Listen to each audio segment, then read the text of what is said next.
This video is about translation, a subject that occupied me for 60 years. I live in Ukraine, the world's largest bilingual society. While Ukrainian is the native language, Russian was imposed, sometimes brutally, from the middle of the 17th until the late 20th century. My wife and son need English, the world language, so that's what we speak at home. In my everyday affairs, I speak mostly English and get by in public with spoken Russian and stumble along in Ukrainian. I've learned about one language per decade, starting with pretty good high school French, a smattering of Vietnamese, solid German from living there, adequate Spanish traveling in South America, passable Portuguese, working as a volunteer with Habitat for Humanity, and now Russian and Ukrainian. With all of them, I've made extensive use of dictionaries. English has the best of the dictionaries, starting with the Oxford English Dictionary. The Germans are rightfully proud of their Duden and the French of their Larousse, which also does a good job with Spanish. Portuguese dictionaries are merely adequate. The best Russian dictionaries I've found is actually bilingual, the Oxford Russian English Dictionary. And there is simply no good dictionary for Ukrainian, bilingual or one language. Every translator needs a bilingual dictionary. What most people don't realize is that the native language dictionary is also useful. The above-mentioned French, German, and Spanish dictionaries are extremely useful for teasing out subtleties in definitions, informing you about the roots of words and showing you related adjectives, adverbs, and nouns, and so on. Online translators, like Google Translate, or the ones that come with smartphones, are useful for quick and dirty, one-for-one translations.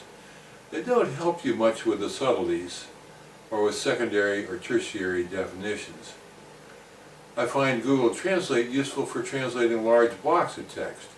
It may not get every word, but when you translate entire paragraphs, there's usually enough context that you can figure out where the automated translator went wrong. Moreover, it's simply much quicker to read the translation than to try to make your way through the original, unless you are pretty conversant with the language. Real-time translation of conversations requires voice recognition, machine translation, and text-to-voice for output. It introduces errors in all three steps of the process. Even the best voice recognition, such as Dragon, still makes some errors. Machine translation makes a lot of errors. Only the last step, text-to-voice, is reasonably error-free. Simultaneous translation works with no context except that which it's already translated, and it works under time constraints. Simultaneous translation does not receive real-time feedback to improve recognition. If it fails to recognize a name, such as de Maupassant, which Dragon said is the mop us all, it will continue to make the same error throughout. Using Dragon dictation, I'm able to recognize and fix the error the first time through, so that the next time I use the word, it will be recognized correctly. My bottom line is that simultaneous translation will not be really useful for quite a while to come. Now, each of the three processes is better developed for Western European language than the others. Translation among English, German, French, and Spanish, Italian, and Portuguese enjoys several advantages. The first is that the voice recognition and translation software is all experience-based, and there's much more of a database for both speech recognition and translation among these languages than others.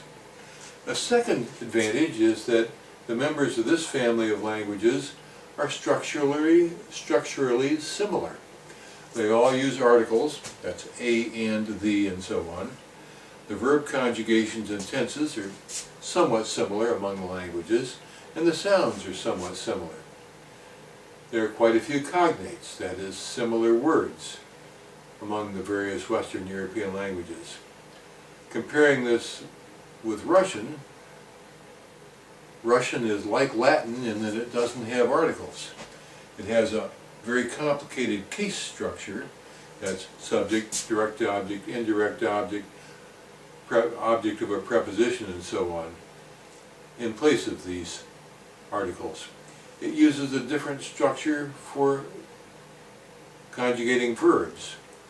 The past tense, and only the past tense, has to match the sex of the speaker instead of the person in number, that is, first person, second person, and third person, singular or plural. The structural difference between English and the major Asian languages, Chinese, Japanese, and Korean, are even more pronounced. Successful translations have to be done at a higher level of abstraction. Word for word is simply never going to work terribly well. Machines still work with algorithms, not by logic. They don't understand the text at any deep level. It'll be a long time before they're able to do successful translations among these more difficult languages. I find voice recognition software, I use Dragon Naturally Speaking,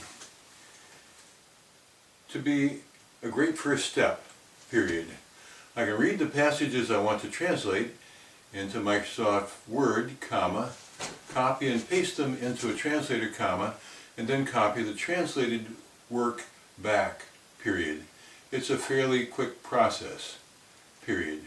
As you see from this example, comma, I can dictate punctuation marks as well, period, new paragraph. I use a trick I haven't seen anybody else use when using Microsoft Word, period. I create a two-column table with my source text in the left and the translated text in the right, period. I copy the entire left-hand column into the translator, comma, do the translation, comma, and copy the result back, period. I may have to translate out end-of-line marks into paragraph marks, period. In any case, comma, I put the result into the table, comma, and there I have it, colon. Paragraph for paragraph, the original and the translation side by side, period. Very easy for anybody to work with, period. The first thing we need to do is create a table in Microsoft Word. We'll create one with 2 columns and maybe 10 rows, more than we need. And then we'll switch back to our source, copy what we dictated, and put it into the table. Then we copy that, put it into Google Translate, then we get the translation. And lastly, we take the translation and we put it back into Microsoft Word. We use a new document so we can substitute paragraph marks for the new line marks. We'll make it 18 points so it will fit. We'll copy it and then we'll put it back into our table, zip, and there we have our translation, just like that. YouTube offers closed captioning using voice recognition as an option. Their voice recognition program makes all the standard errors, mistaking there for there, in for in, and an, for, and so on. Since I write the text for my presentations before I present them, I'm able to offer a better rendition of the English by posting my script on my LiveJournal site in my web page. I hope that having the material available for a downloaded PDF document makes it easier for foreign language speakers to translate. One of my big surprises as an investor has been that people are not absolutely bowled over by the quality of voice recognition software. I thought Dragon Naturally Speaking would make me a rich man. It didn't. Even after 20 years, I still don't know anybody else who uses it. And I don't know why not. Dragon has made it available in the major Western European languages for 15 years. And even back then, I had adequate results, even despite my accent, dictating in French and Spanish.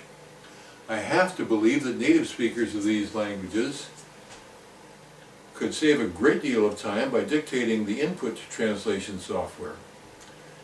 Another surprise has been that commercial translation software has not been profitable. Google Translate, which is free, seems to be as good as the best. There is still a place in my life for hard copy dictionaries. I carry a little Russian-English dictionary around in my backpack. It's almost as quick as other people's smartphones, and it gives me a bit more information about a word. Voice recognition software is absolutely central to what I do, and I'm still amazed, I repeat, that nobody uses it. And even online voice recognition is pretty good for Russian. Why not use it? It is interesting to watch as the technology continues to develop. Language processing is hard work. There will never be dramatic breakthroughs, but every year brings some little improvements, and I enjoy them all. So this is my recommendation to anybody else working with multiple languages. Use everything that's there, and you will be pleased at how you see it develop. This is Graham Seibert saying goodbye. Thank you for listening.